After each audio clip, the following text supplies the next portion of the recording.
My mug Down goes the mug. that I found at Five Below that definitely didn't take our logo. Definitely didn't take our C logo dare on you. that mug.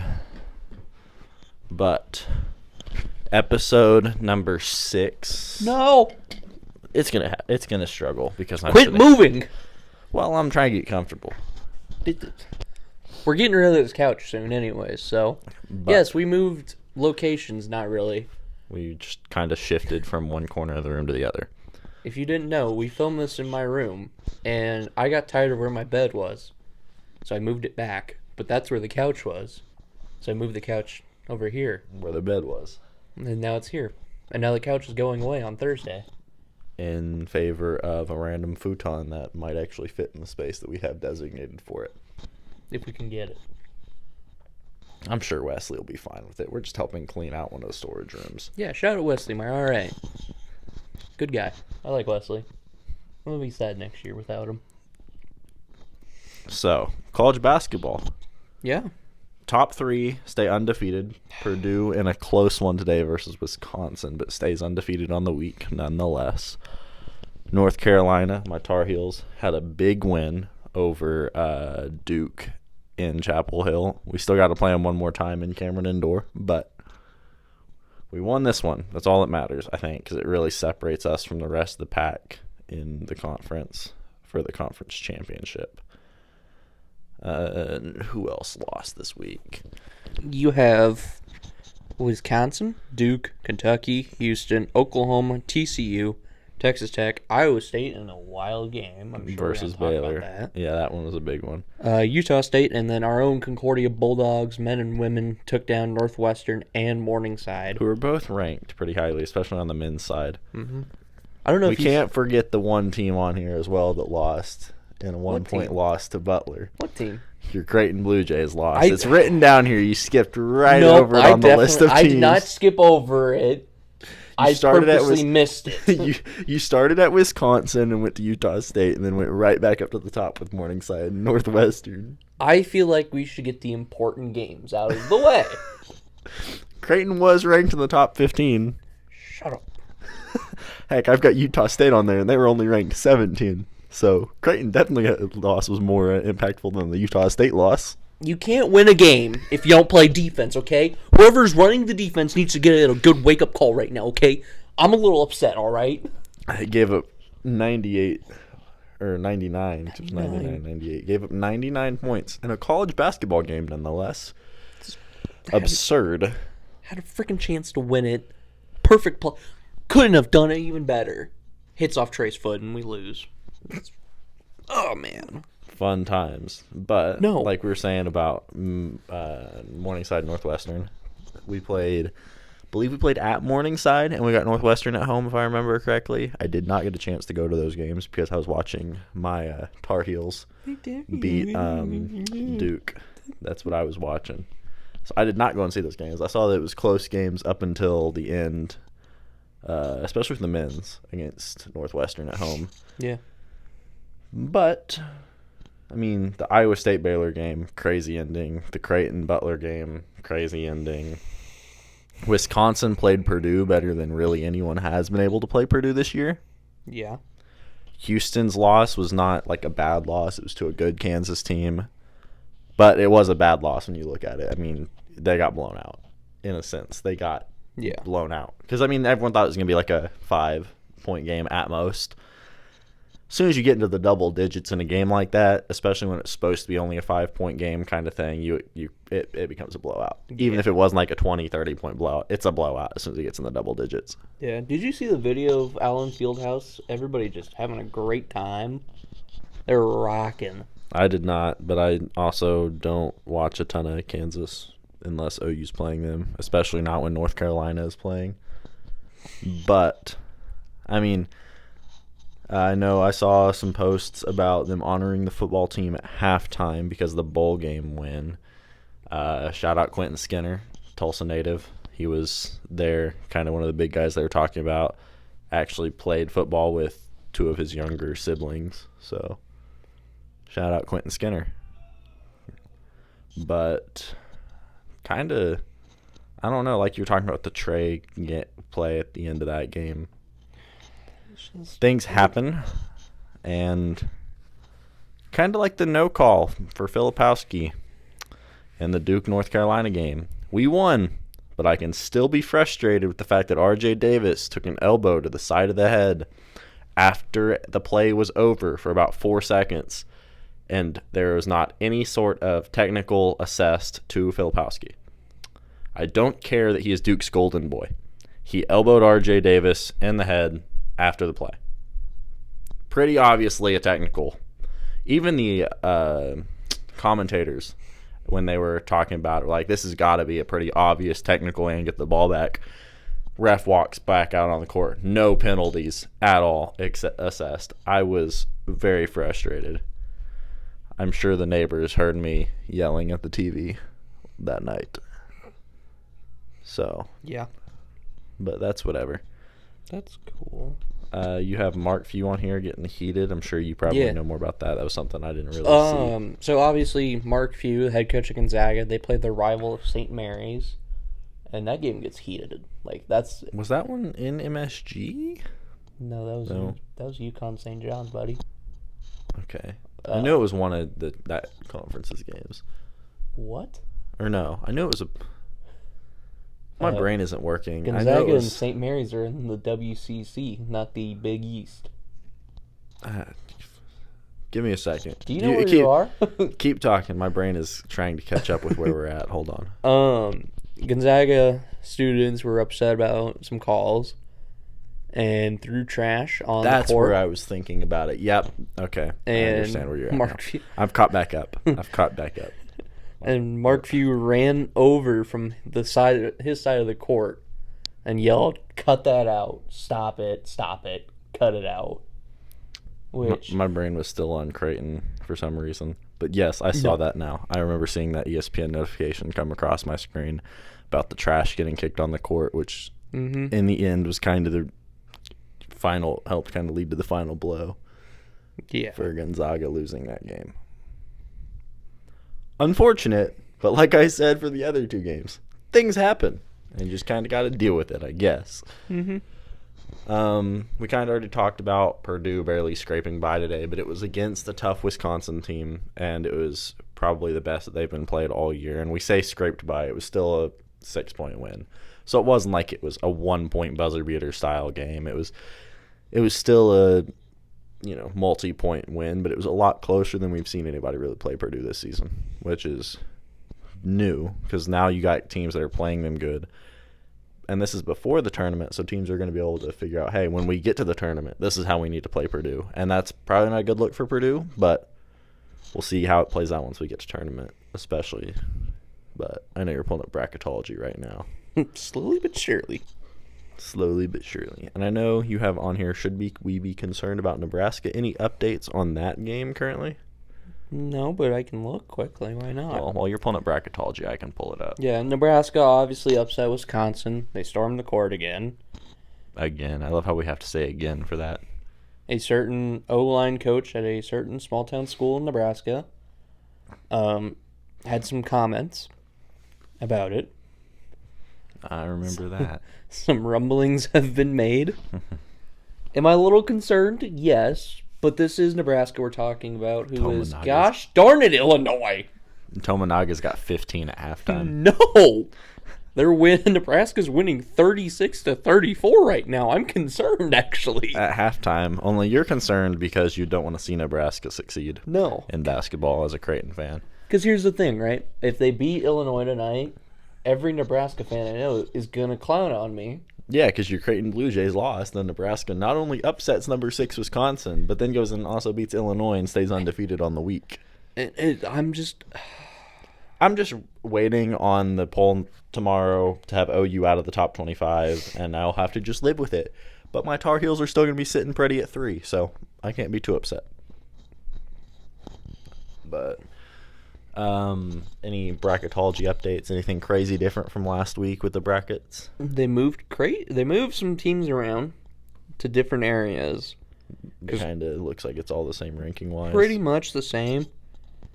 Except I know OU went from a 5 seed to a 6, but they're probably not even going to be a 6.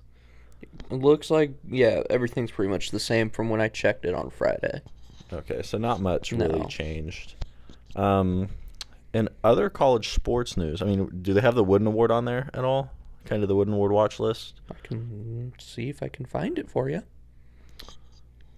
Because I know that I personally want to see R.J. Davis in there. I know they released like the top 10 for Not Blacks. I the wanna see gosh dang, mid-season.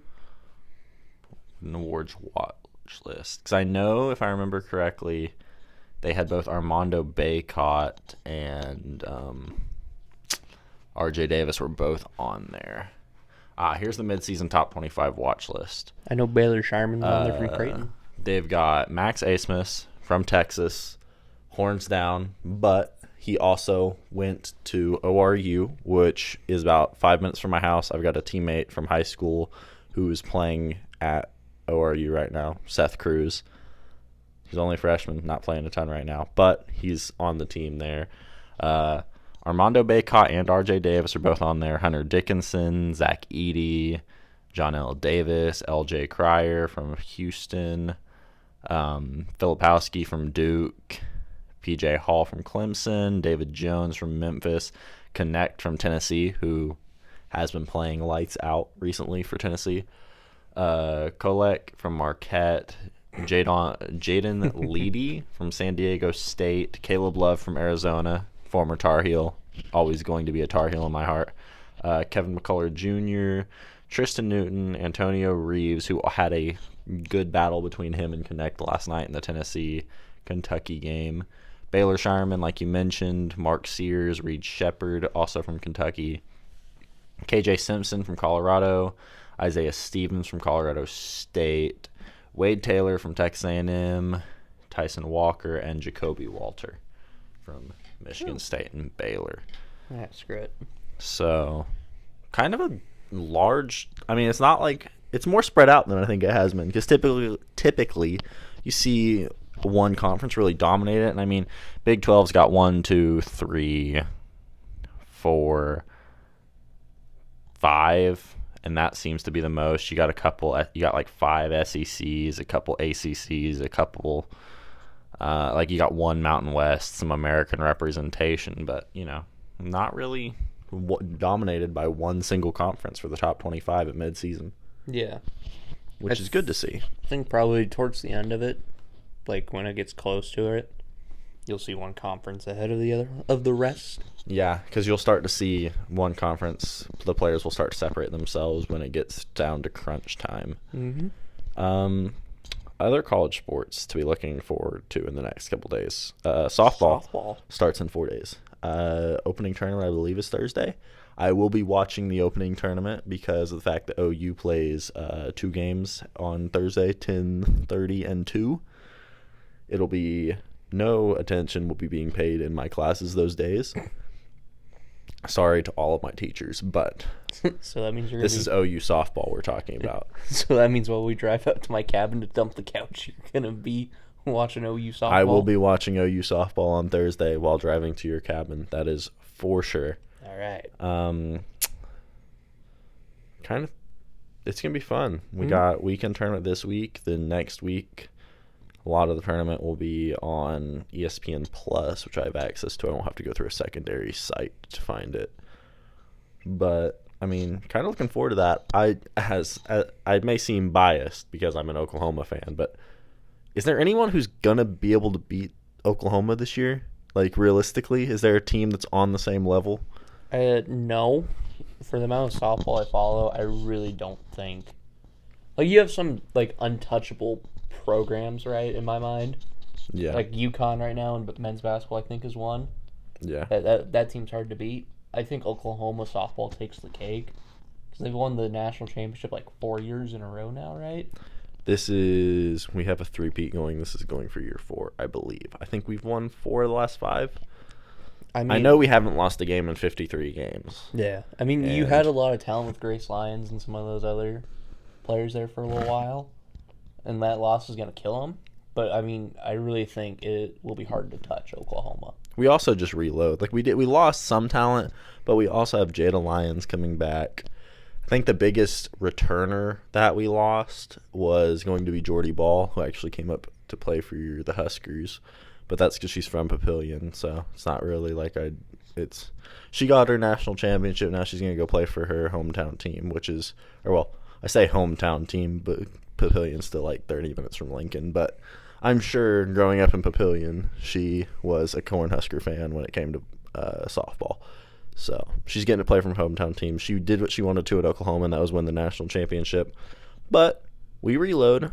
We rebuild. We don't rebuild in Oklahoma when it comes to softball. We reload. And for some reason, every time we reload, we seem to do more damage. Because 3 years ago when we reloaded, we lost like 5 games, and then we lost 2, and then we lost 1, and then we didn't lose. So, yeah. Seems to be that even though we are reloading, we keep getting more and more powerful, which is nice to see. But speaking of OU, women's college basketball, baby, beat K-State in Norman. I think we were in Norman. I can't remember for crap, but I saw we beat them. I was thoroughly happy because at least one of our college basketball teams is able to win big games. Can't say the same for the men's team. We seem to struggle, but part of being an OU fan. It's just kind of something I've learned to live with. Yeah. In other OU news, the son of the world's strongest man, Mark Henry, former WWE superstar, his son Jacob Henry, committed for wrestling there. So congrats to him. Kind of surprised that he chose OU. Out of all of the schools to go for wrestling in the state of Oklahoma, you choose OU. I'm not upset about it, but considering OSU is always so dominant in wrestling, to choose the Sooners over the Cowboys when it comes to wrestling is crazy to me, because I know a lot of people who would, as a wrestler, would have easily taken anything at OSU, which I'm assuming if he's got an offer from OU, he's probably got an offer from OSU. Yeah. Maybe this is OU's step in catching up on the wrestling side to OSU. Maybe. But Caitlin Clark, second all time women's college basketball scoring, easily going to be the number 1 overall pick in the women's draft, or WNBA draft comes around. Yeah. But we'll see. She's gonna go 1, and then probably Angel Reese will go 2. If I had to make a guess, it'd be Angel Reese going 2 out of LSU. That would be my guess as well. Just because of how dominant she's been. When she's been on the court, that is. But it had the whole stint at the beginning of this year that was causing some questions to be asked. Yeah, especially involving her character. But, yeah, it just kind of happens. You know what I just realized? What? We didn't set a timer. Nah. We're trying something new anyway, so the normal camera we're using is kind of a backup. We're trying to test something else to see if the quality comes out a little better. I mean, it looks like it does. I'm assuming it will, because it's recording in 4K at 60 frames per second, so it'll look a little better, but we'll see. We shall see. Anything else? Not that I can really think of college-wise. I mean, let's look at some of the... Let me check on women's, see if there's anything crazy going on in the last little bit. Ohio State and Indiana played today. Looks like that was a close game between 2 high-ranking. Virginia Tech beat North Carolina in women's college basketball in OT in Chapel Hill. Unfortunate. South Carolina is still being South Carolina and 21-0 and 9-0 in the SEC. Texas also beat K-State this week by 7 today. LSU beat Florida by 40. So they're looking like they're going to have a shot when it comes to repeating. Creighton beat Butler in women's. So you at least got that going for you. Yeah. You beat the 9-13 women's Butler team, who is 1-10 in the Big East. Yeah, I'm aware. Fortunately, your men's team couldn't do it. Shut up. Shut your mouth off. Stanford beat UCLA by 20, and that's a 4 versus 7. That's not like it's large difference. Cameron Brink had 19, or is that Cameron? I don't know how to pronounce it. Whatever. Yeah, Cameron Brink had 19 and 19 with 7 blocks. Is that what I saw? 7 blocks. Golly, bro. 19 points, 19 rebounds, and 7 blocks versus the number 7 ranked team in the nation is absurd.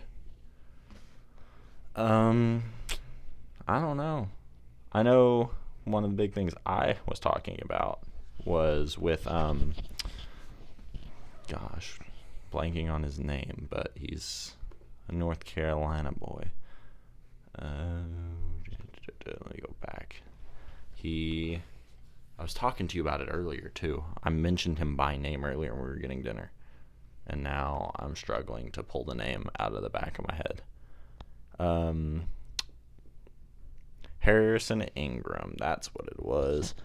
8 for 12 from the field, 5 for 9 from 3, 13 rebounds, 21 points, 4 steals, and a block against number 7 ranked Duke, which is kind of a big deal. RJ Davis did end up having 17 despite the fact that he had 2 points or 4 points going into halftime. But a lot of those were foul shots at the end of the game because you get the ball into a 90% free throw shooter and let him shoot the free throws at the end of the game. Yeah. I know one of the big performances that kind of got overshadowed by the fact that Harrison Ingram played as good as he did was Jared McCain. 23 points, went 9 for 18. He had 11 rebounds, came in with a double-double, 2 steals. Had a good game for a freshman in his first time playing North Carolina in Chapel Hill. So it's kind of a tough environment to go into, especially in Duke, Carolina. Things don't get called in Duke, Carolina, and it's a different level of, physicality in that kind of game. So as a freshman to come in and go, he only went 2 for 6 from 3, which is by his standards on the low end, but 23 points, 3 for 3 from free throw, shot 50%. Dude's going to be good. That's if he stays another year. I would not be surprised if he's gone after this year to be a combo guard in the NBA. But he did put the entire generation on a certain song on TikTok. And it's been all over my For You page. So congrats, Jared McCain. Not only are you dominating on the basketball court, but man, you are getting the entire country to like a single song. Also, please release your pregame playlist. I would love to hear what that sounds like. Because based on what he's posted on his TikTok, his pregame playlist sounds like a vibe to just listen to. You can tell we really did not prepare for this episode at Well, there all. also wasn't any crazy upsets this week. You kind of had the big games, but they went as everyone expected. The top seed in the big games won this week. Mm-hmm. And it's the upsets you did have is a whatever type deal. Yeah. I know next week we'll have more to talk about because we will have the start of college softball. Probably need to look some more into the women's college basketball side, see what's kind of going down there. I know we mentioned a little bit this time, but we haven't really mentioned it in the past. Kind of got to keep in mind what other college sports are starting up because college baseball will start up pretty soon. Softball, I know, starts this week. Mm-hmm. Could talk about wrestling, too. We could. I know. Someone from Concordia just broke the pin record. Yeah. I forgot who. That's true. I saw that on Twitter today. 22 pins in a single season. Yeah. Kind of crazy. But we also will be getting updates on the 12th and the 13th for Concordia because of the GPAC championships. So we can talk about the GPAC wrestling championship next week. And then professional sports will be on Wednesday. Do we have anything written down yet? No, we do not. We got our research to do in the next 3 days to get ready for episode 7 coming out on Wednesday. Yeah. It'll be kind of nice, too, once we go into spring ball practice. Yeah, because then we'll have stuff to talk about with us. Then we can give updates on how that's going. And you just messed up my slide. I'm fixing it. Gosh. Great. There we go. It's fixed. No, it's not. What did I do? It's not in the right head. Oh, my gosh. It's not on the heading. It's fine. It's fine. My OCD. I have to fix it. It's not even in the header. In the list. Yeah, it is. It should be. No, Yeah, it was backwards. It wasn't in a straight line, okay? Oh, well, we can fix it later. I just did. Oh, well, okay, well, we fixed it now. All right, so episode 7 will be... I guess we can talk about the Pro Bowl.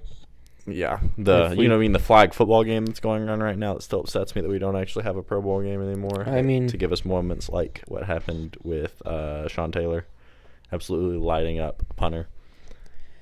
Yeah, we can talk about that. Talk about our frustrations. Probably talk about NBA. Yeah. Probably talk about the Super Bowl. Yeah. And some other stuff. I don't know yet. We'll figure it out. We got a few days, but looking forward to getting to talk about that. We'll do our final Super Bowl predictions as that happens next weekend. We may have to move next Sunday's episode to Monday because of the fact that we're going to be watching the Super Bowl on Sunday. And it'll be kind of hard to record an episode and watch the Super Bowl at the same time. Yeah. I mean, we can always try, but it probably won't be as focused. We'll probably have to combine. Or we film Saturday. That's true. Or we film earlier Sunday. True. We could do it. We'll make it work. We'll figure it out. We'll make it work. As long as we get it recorded before the Super Bowl. And then we can... Heck, maybe we do a Monday episode that's based just about talking about the Super Bowl, and we save Wednesday's episode to be mainly about... Maybe we just do a Super Bowl episode on Monday just for fun. You know what I mean? Maybe we should just have fun. We should. Let's just go enjoy. I mean, it's only 6:30. Yeah. Enjoy the rest of our night. Well, yeah. I'm sure this is probably over 30 minutes by now. Probably not. I don't know. We'll find out when I hit the stop button. Thank you so much for watching and listening to episode 6. We will pick back up on Wednesday this week. With professional sports. Get our last Super Bowl predictions. If you did enjoy this one, remember, leave a like, subscribe. Why not? I haven't really said subscribe yet. This is kind of a new thing, considering we're putting it on YouTube. Yeah. Like always, if you do have suggestions for us of what to talk about, like wrestling or something that we don't know about, leave it in the comments below. Eventually, we'll get a social media, I'm assuming. Yeah, we can work on it. Something else we should knock out this week. But I also have to get registered to vote. I was supposed to do that today. I probably need to knock that out real quick. And get my mail-in ballot for back in Oklahoma so I can vote on the presidential primaries. Yeah, we're going to do that here soon. So thank you so much. Thank you so much for listening and watching, and we hope you have a great rest of your day, and we'll see you Wednesday. Peace out.